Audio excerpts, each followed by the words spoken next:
ठंडी सर्द रात थी। सड़क किनारे एक बूढ़ा आदमी फटे पुराने कपड़ों में बैठा था। उसकी आंखों में नमी थी और चेहरा झुर्रियों से भरा हुआ था। ऐसा लग रहा था जैसे उसने जिंदगी के सारे दर्द अपने सीने में समेट रखे हों। राह चलते लोग उसे देख रहे थे, लेकिन कोई उसके पास जाकर यह पूछने को तैयार नहीं था कि वो इस हालत में क्यों बैठा है।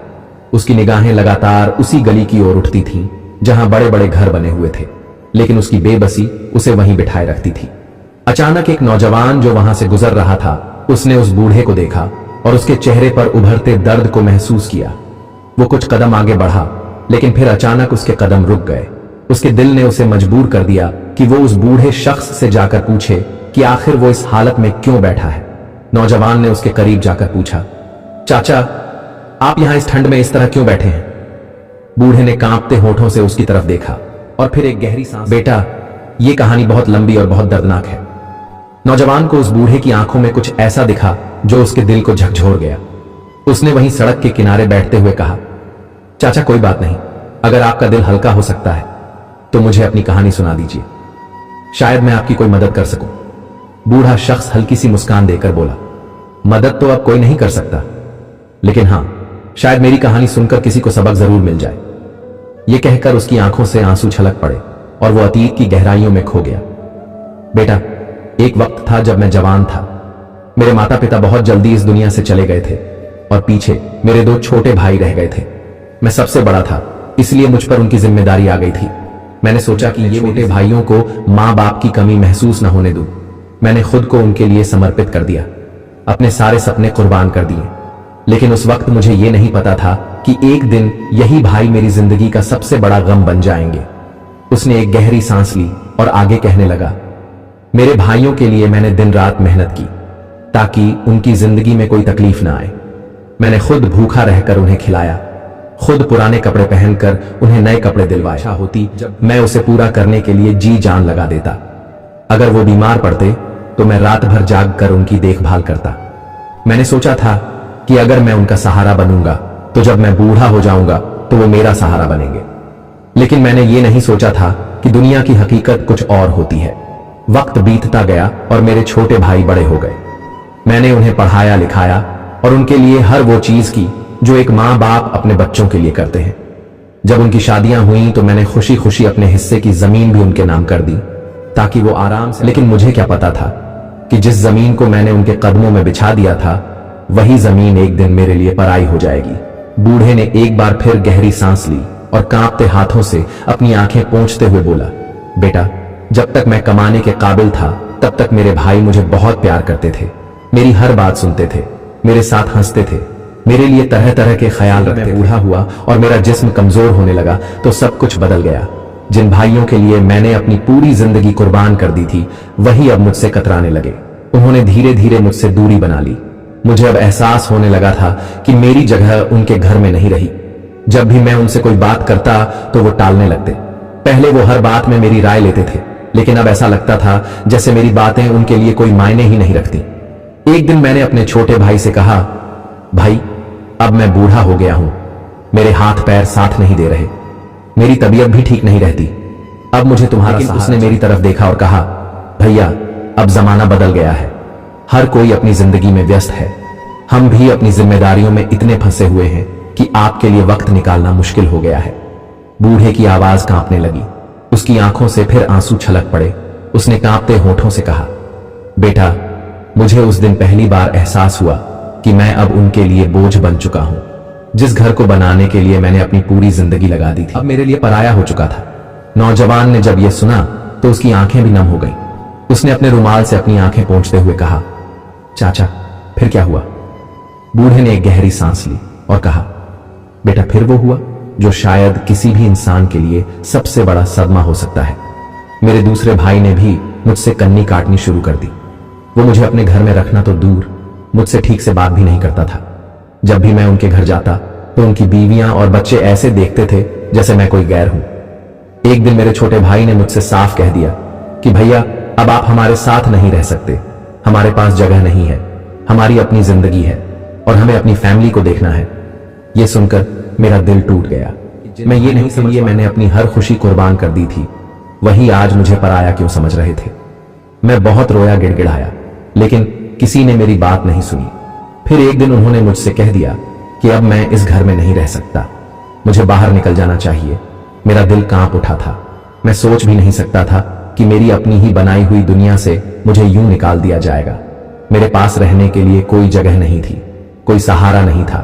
मैं बेबस था, लाचार था। जिस घर के आंगन में मैंने अपने भाइयों को खेलते देखा था, उसी घर के दरवाजे से मुझे निकाल दिया गया और आज मैं इस सड़क पर बैठा हूं, सोच रहा हूं कि आखिर मैंने क्या गलती की थी। नौजवान की आंखें अब पूरी तरह नम हो चुकी थीं। वो उस बूढ़े का दर्द महसूस कर सकता था। बूढ़े ने अपने कांपते हाथों से उसकी तरफ देखा और कहा, बेटा, क्या मैं गलत था? क्या मैंने अपने भाइयों के लिए जो किया वो नहीं करना चाहिए था? नौजवान ने कोई जवाब नहीं दिया, क्योंकि उसके पास कहने के लिए कुछ नहीं था। उसने सिर्फ बूढ़े का हाथ थामा और उसे दिलासा देने की कोशिश की, लेकिन बूढ़ा अब अतीत की यादों में डूब चुका था।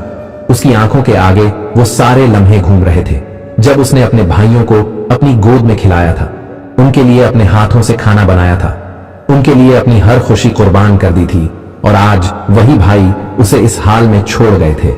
उसकी आंखों से आंसू बहते रहे और वो बस एक ही सवाल खुद से पूछता रहा, क्या वाकई मैं गलत था? जब माँ बाप इस दुनिया से चले गए तो मेरी उम्र ज्यादा नहीं थी, लेकिन उनके जाने के बाद जिम्मेदारियों का बोझ मुझ पर आ गया। मैं खुद ठीक से समझ भी नहीं पाया था कि जिंदगी क्या होती है, लेकिन हालात ने मुझे वक्त से पहले बड़ा बना दिया। मेरे दो छोटे भाई थे, एक तो मुश्किल से 3 साल का था और दूसरा सिर्फ 5 साल का। दोनों इतने छोटे थे कि उन्हें यह भी नहीं पता था कि अब्बा और अम्मी के बिना जिंदगी कैसी होगी, लेकिन मैं जानता था कि अब ये बच्चे पूरी तरह से मुझ पर निर्भर हैं। मैंने अपनी माँ से सुना था कि बड़े भाई का दर्जा बाप जैसा होता है, और उस दिन से मैंने खुद को सिर्फ एक भाई नहीं बल्कि उनके लिए माँ बाप दोनों समझ लिया था। दिन कैसे गुजरते थे पता ही नहीं चलता था, लेकिन रात को जब अपने छोटे भाइयों को देखता तो दिल रो पड़ता था। कभी कभी वो अब्बा अम्मी के बारे में पूछते कि वो कब आएंगे। मैं उन्हें बहला देता कि वो कहीं गए हैं, लेकिन एक दिन उन्होंने वापस आने का नाम ही नहीं लिया। दोनों रोते हुए सो जाते और मैं पूरी रात उनकी तरफ देखकर सोचता रहता कि क्या मैं उन्हें वो सब कुछ दे पाऊंगा जो एक माँ बाप अपने बच्चों को देते हैं? क्या मैं इनके लिए इतनी मेहनत कर पाऊंगा कि इन्हें कभी किसी चीज की कमी ना हो? फिर मैंने खुद से एक वादा किया कि चाहे कुछ भी हो जाए, मैं अपने भाइयों को कभी किसी चीज की कमी महसूस नहीं होने दूंगा।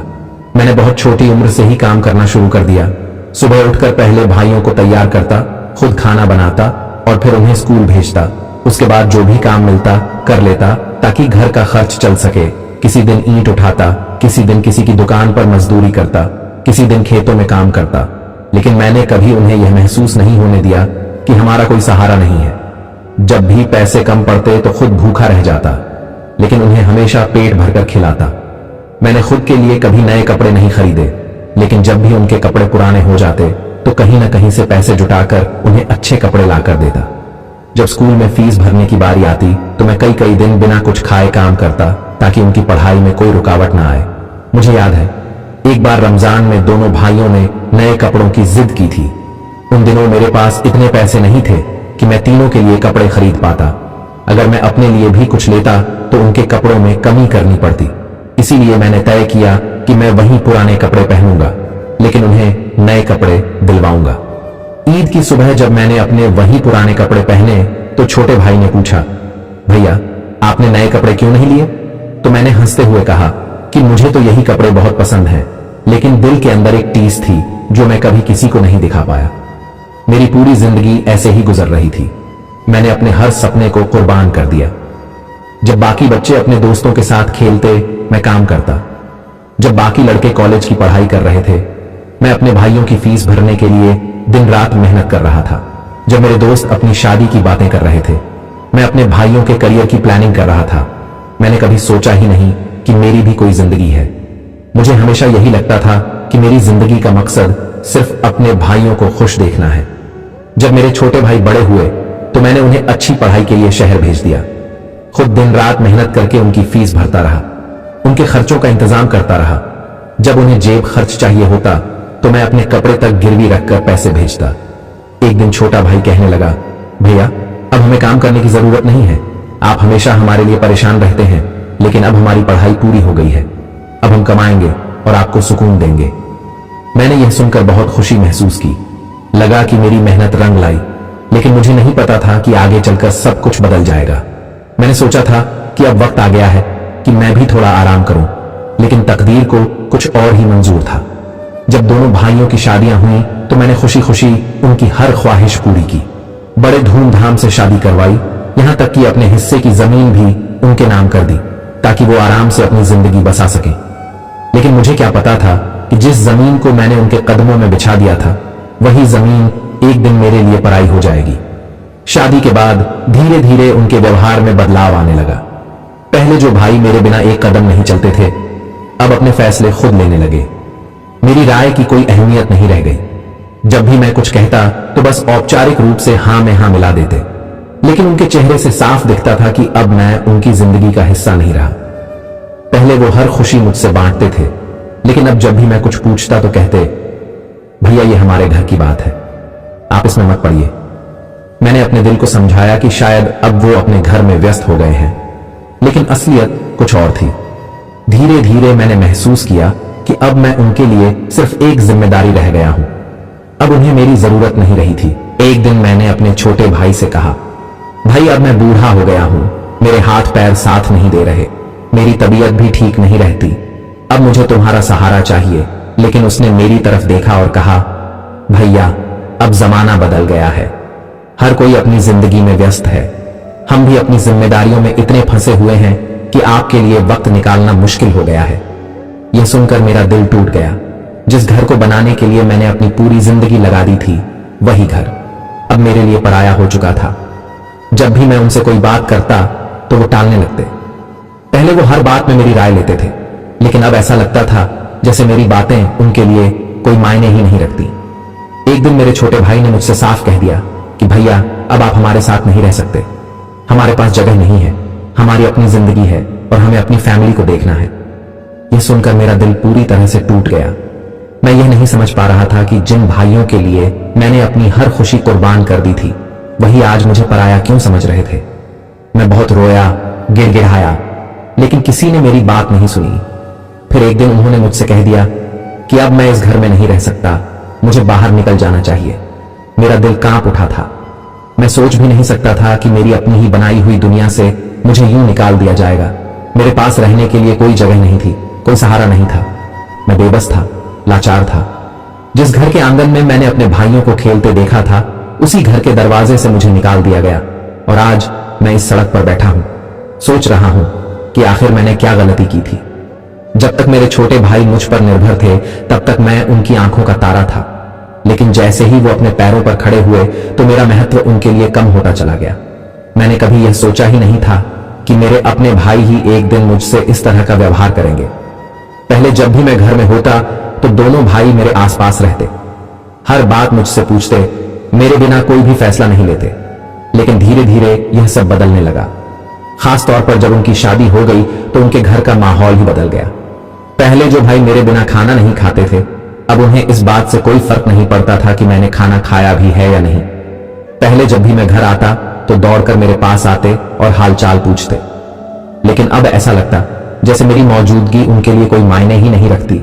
मैं उनकी बेगानों जैसी बेरुखी को महसूस कर रहा था, लेकिन खुद को दिलासा देता कि यह सब उनके घर गृहस्थी में व्यस्त होने की वजह से हो रहा है। मैंने सोचा कि अब उनके परिवार बढ़ गए हैं, जिम्मेदारियां बढ़ गई हैं, शायद इसीलिए मुझ में पहले जैसा ध्यान नहीं दे पा रहे हैं। लेकिन यह सब सिर्फ मेरा भ्रम था। एक दिन मैं अपने छोटे भाई के पास गया और उससे कहा कि बेटा, जब से तुम्हारी शादी हुई है तुम्हारे साथ बैठकर ढंग से बात भी नहीं हो पाई, कभी तुम वक्त निकालकर मेरे पास बैठा करो। वो पहले तो टालने लगा, फिर कुछ सोचकर बोला, भैया अब घर की जिम्मेदारियां बहुत बढ़ गई हैं, ऑफिस का भी बहुत दबाव रहता है, इसलिए मैं ज्यादा वक्त नहीं निकाल पाता। उसकी बातें सुनकर मैं थोड़ा चुप हो गया, लेकिन दिल के अंदर एक अजीब सा एहसास था कि अब मैं इस घर में पहले जैसा नहीं रहा। फिर मैंने देखा कि मेरी भाभियां भी मुझसे पहले जैसा बर्ताव नहीं कर रही थीं। जब भी मैं कुछ कहता तो वो बड़े अदब से जवाब देती, लेकिन उनके चेहरे पर एक तरह की उदासीनता होती, जैसे मैं कोई गैर हूं। पहले जब भी घर का कोई फैसला होता तो मुझसे राय जरूर ली जाती थी, लेकिन अब जब भी मैं किसी बात पर अपनी राय देता तो या तो मेरी बात टाल दी जाती या फिर कहा जाता कि अब जमाना बदल गया है। भैया आप पुरानी सोच रखते हैं, इसलिए ज्यादा मत सोचिए, हमें अपना फैसला खुद लेने दीजिए। इन सब बातों ने मुझे अंदर से तोड़ना शुरू कर दिया, लेकिन मैं खुद को संभाले रहा। मुझे एक दिन याद है जब मेरे बड़े भाई का जन्मदिन था। पहले जब भी घर में कोई खुशी का मौका होता तो सब मिलकर तैयारी करते थे, लेकिन उस दिन घर का माहौल ही अलग था। मैं सुबह से ही सोच रहा था कि शायद शाम को सब मिलकर कोई आयोजन करेंगे, लेकिन जब शाम हुई तो मैंने देखा कि सब लोग तैयार होकर कहीं जाने की तैयारी कर रहे थे। मैंने पूछा कि कहां जा रहे हो, तो छोटे भाई ने बड़ी ठंडे लहजे में कहा, भैया बस दोस्तों के साथ बाहर डिनर करने जा रहे हैं। मैंने जब यह सुना तो दिल बैठ गया। मैंने कहा, बेटा ये तो घर में भी हो सकता था। तो उसने हल्की मुस्कान के साथ जवाब दिया, भैया अब जमाना बदल गया है, घर में बैठकर कोई सेलिब्रेट नहीं करता, अब तो बाहर जाकर सेलिब्रेशन होता है। यह कहकर वो लोग चले गए और मैं घर के एक कोने में अकेला बैठा सोचता रहा कि क्या सच में अब जमाना बदल गया है या मेरे अपने भाई बदल गए हैं। धीरे धीरे मेरे और भाइयों के बीच दूरियां इतनी बढ़ गईं कि अब हम सिर्फ जरूरत के वक्त ही बात करने लगे। पहले मैं उनके हर सुख दुख का साथी था, लेकिन अब जब भी मैं उनके पास बैठता तो लगता कि मैं वहां फालतू हूं। उनकी बातें अब मुझे शामिल किए बिना ही पूरी हो जाती। पहले जब भी मैं बीमार पड़ता तो दोनों भाई भागकर मेरे पास आते, लेकिन अब जब भी मुझे कोई तकलीफ होती तो कोई ध्यान भी नहीं देता। एक बार मुझे तेज बुखार हो गया था। मैंने सोचा कि कोई भाई मुझे डॉक्टर के पास ले जाएगा, लेकिन दोनों अपने अपने काम में व्यस्त थे। मैंने खुद ही किसी तरह डॉक्टर के पास जाकर दवा ली और चुपचाप अपने कमरे में आकर लेट गया। वो रात मेरे लिए बहुत भारी थी। मैं पूरी रात सोचता रहा कि जिन भाइयों के लिए मैंने अपनी पूरी जिंदगी कुर्बान कर दी, आज उन्हीं के लिए मैं इतना गैर हो गया हूं। धीरे धीरे उनकी बेरुखी इतनी बढ़ गई कि अब घर में मेरी कोई अहमियत ही नहीं बची थी। अब जब भी घर में कोई जरूरी फैसला होता तो मुझे बताने की भी जरूरत नहीं समझी जाती थी। एक दिन मैंने छोटे भाई से कहा कि बेटा तुम दोनों अब अपने पैरों पर खड़े हो गए हो, मैंने अपनी पूरी जिंदगी तुम्हारे लिए लगा दी, अब मैं भी चाहता हूं कि थोड़ा आराम करूं, क्या तुम दोनों मेरा सहारा बनोगे? उसने मेरी तरफ देखा और हल्की मुस्कान के साथ कहा, भैया अब वक्त बदल गया है, हर किसी को अपनी जिंदगी खुद संभालनी पड़ती है, आपको भी अब खुद अपने लिए सोचना चाहिए। यह सुनकर मेरा दिल एकदम बैठ गया।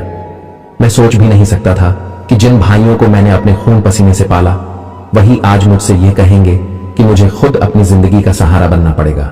उस दिन मुझे पहली बार एहसास हुआ कि अब मैं उनके लिए सिर्फ एक बोझ बन चुका हूं, लेकिन फिर भी मैंने खुद को संभाला और उनके साथ रहने की कोशिश करता रहा। धीरे धीरे बात यहां तक आ गई कि अब घर में मेरा रहना भी उन्हें अखरने लगा। पहले जब भी मैं घर पर होता तो कोई ना कोई मेरे पास बैठकर बात करता था, लेकिन अब मुझे देखकर सब अपने अपने कमरों में चले जाते थे। मैंने महसूस किया कि अब मेरी मौजूदगी किसी को पसंद नहीं आ रही थी। एक दिन मैंने अपनी भाभी को कहते सुना कि अब तो भैया बूढ़े हो गए हैं, इन्हें अब अपने लिए कोई और ठिकाना देख लेना चाहिए। यह सुनकर मेरे पैरों तले जमीन खिसक गई। मैं सोचने लगा कि क्या वाकई अब मेरे अपने ही घर में मेरी कोई जगह नहीं बची? क्या जिन भाइयों के लिए मैंने अपनी पूरी जिंदगी कुर्बान कर दी, आज उन्हीं के लिए मैं बोझ बन गया हूं? उस दिन पहली बार मैंने यह सोचा कि शायद अब मुझे इस घर में नहीं रहना चाहिए, लेकिन दिल नहीं मानता था। यह घर सिर्फ ईंट और पत्थर से बनी एक इमारत नहीं थी, यह मेरी सारी कुर्बानियों का गवाह था। मैंने इस घर को अपने हाथों से संवारा था। इस घर के हर कोने में मेरी मेहनत की निशानी थी। इस घर के आंगन में मैंने अपने भाइयों को खेलते देखा था। इस घर की दीवारों ने मेरी हंसी भी सुनी थी और मेरे आंसू भी देखे थे। लेकिन अब मुझे ऐसा लग रहा था कि यह घर मेरे लिए पराया हो चुका है। मैं इस एहसास के साथ जीने लगा कि अब मेरा कोई नहीं है, लेकिन फिर भी मैंने अपनी जगह बनाए रखने की कोशिश की। लेकिन मुझे नहीं पता था कि मेरे छोटे भाई और उनकी बीवियां अब मुझे इस घर से निकालने की पूरी तैयारी कर चुके थे। मुझे अंदाजा भी नहीं था कि अब मेरी जिंदगी का सबसे बड़ा सदमा मेरे सामने आने वाला है। वह बूढ़ा बड़ा भाई जो अपनी पूरी जिंदगी छोटे भाइयों की खातिर कुर्बान करता रहा, आज अपनी उम्र के अंतिम पड़ाव पर खड़ा था। उसका शरीर थक चुका था, उसकी आंखों में उम्मीद और दर्द की झलक थी, लेकिन यह उम्मीद अब टूटने वाली थी। उसकी सेहत दिन ब दिन गिरती जा रही थी और उसके तन में इतनी कमजोरी थी कि वह एक कदम भी ठीक से नहीं उठा पा रहा था। वह अपने छोटे भाइयों से मिलने के लिए उनके घर पहुंचा, लेकिन जिस घर में कभी उसे सच्चे प्यार और आशीर्वाद मिला था, वही घर अब उसे दरवाजे से बाहर करने के लिए तैयार था। छोटे भाई जो कभी उसकी परछाई की तरह रहते थे, अब उसका सामना करने के लिए तैयार नहीं थे। उनके मन में कोई भावनाएं नहीं थीं।